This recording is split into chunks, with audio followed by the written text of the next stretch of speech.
Сәлем оқушылар. Біз бүгін бил емтиханында келетін геометриялық мазмұндағы күрделі есептің талдауын жасаймыз. Бұл жерде бізде мынадай фигура берілген. Осы фигураның бойылған бөлігінің ауданын табыңыз дейді. Мұндағы әрбір торкөздің ауданы 1 см квадрат. Демек, оның қабырғалары 1/1-ге тең деген сөз. Өйткені 1/1-ге көбейтсек 1 см квадрат шығады. Жақсы, және бізге пи берілген, пи 3-ге тең дейді.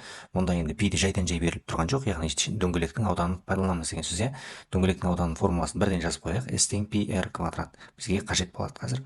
Одан кейін мұнда енді бізге ыңғайлы бөлігін алып алайық. Ыңғайлы бөлік мына бір бөлікті алайық.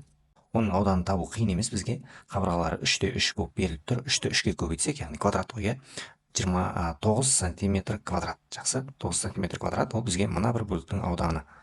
Одан кейін енді бізде оқушылар байқаған болсаңдар, бізде мынадай квадрат беріліп тұр. Сол квадраттың ішінде дөңгелек берілген, Сол дөңгелектен енді ақ қой, ол боялмаған бөлік алып тастау керек. Және сол кезде бізге мына бөлік қалады.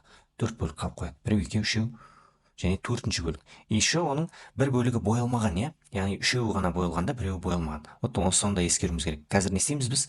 Біз мынау квадраттың ауданынан дөңгелектің ауданын азайтып тастаймыз. Сол кезде мына 4 бөлік қалады. Соның 3-еуін аламыз да 1-еуін шығарып тастаймыз. Жақсы, ондай болса, квадраттың ауданы бізде 6/6, яғни 36 см квадрат.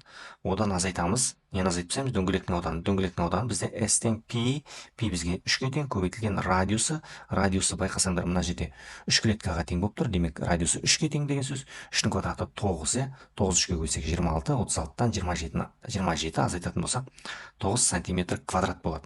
Яғни бұл мына 4 бөліктің ауданы. Енді бізге соның 3-еуі аға керек, 4-тен 3 бөлігі керек. Яғни бір бөлігін шығарып тастауымыз керек. Сонда 4-тен 3 бөлігін табатын болсақ, кез келген санның бөлігін табу үшін сол санды сәйкес бөлікке көбейтеміз, яғни 4-тен 3 көбейтеміз. Қысқаратын ештеңе жоқ, яғни 4-тен 27 болады. Бұл дегеніміз аралас санмен айналдырсақ 6,4-тен 3 шығады. 6,4-тен 3. Енді не істейміз? Бізге мынау боялған бөліктің ауданы әрбір кішкентай бөлікті алған кезде барлығын қосқанда 6,4-тен 3-ге тең деген сөз.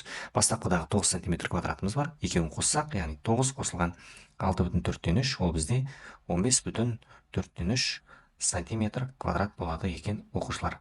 Жақсы, егер тапсырма ұнаған болса, лайк басып кет, комментарий жаз, және маған жазылуды ұмытпа. Алдағы уақытта сендерге пайдалы ақпараттарды бөлісетін боламын.